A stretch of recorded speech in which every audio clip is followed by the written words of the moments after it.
Как повысить качество ремонта и производительность труда, знают в Айхальском ГОКе. В цехе внедряют элементы производственной системы. В процесс вовлечен весь коллектив. Всюду разметки, сигнальные цвета, знаки безопасности. Оксана Мезенцева побывала в ремонтном цехе комбината и своими глазами увидела, как сделать работу комфортной. Ремонтный цех Айхальского комбината – участок по изготовлению запасных частей. Рабочие места в порядке, в работе инструменты и материалы первой необходимости. Рабочие зоны освобождены от помех и опасностей, всюду разметки, сигнальные цвета, знаки безопасности. Систему 5С на предприятии начали внедрять 3 месяца назад. Сотрудники Центра развития производственной системы высоко оценивают самостоятельную работу Айхальского ГОКа и оказывают поддержку по развитию этого элемента производственной системы. Новые методы помогают организовать рабочее место правильно, убирать его, придерживаться стандартов и дисциплины, чтобы работать было хорошо и комфортно. К 5 общепринятым этапам добавляется принцип сейфти – соблюдение правил безопасности. Специалисты и руководители Айхальского комбината, понимая ценность и эффективность производственной системы, уже сегодня самостоятельно и на высоком уровне приступили к внедрению 5 этапов системы 6С на своем предприятии.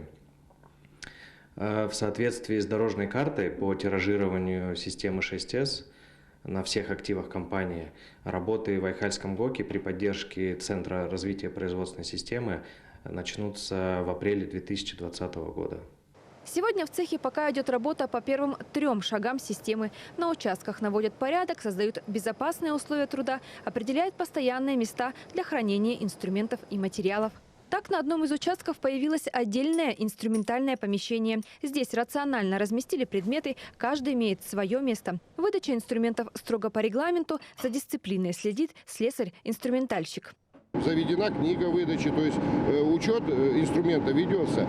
Там у нас сейчас мы наводим именно зоны, так сказать, красных ярлыков. Есть у нас приспособление, которое редко используемое.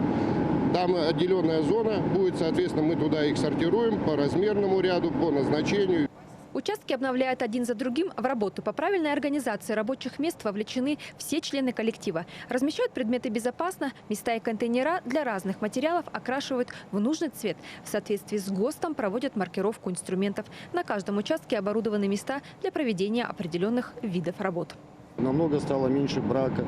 То есть, если он даже и появляется в процессе сборки, то уже оперативно это исправляется и не подвергается тому, что может потерять выход там дорогостоящий узел или агрегат. Система 5С строится на 5 принципах. Коллективу цеха еще предстоит определить стандарты рабочего места, подготовить регламентирующие документы и в дальнейшем только совершенствовать результаты такой работы. В рамках проекта планируется и материально мотивировать персонал, проводить конкурсы, объявлять благодарности за лучшее рабочее место. Оксана Мезенцева, Дмитрий Храмкин, телеканал «Алмазный край».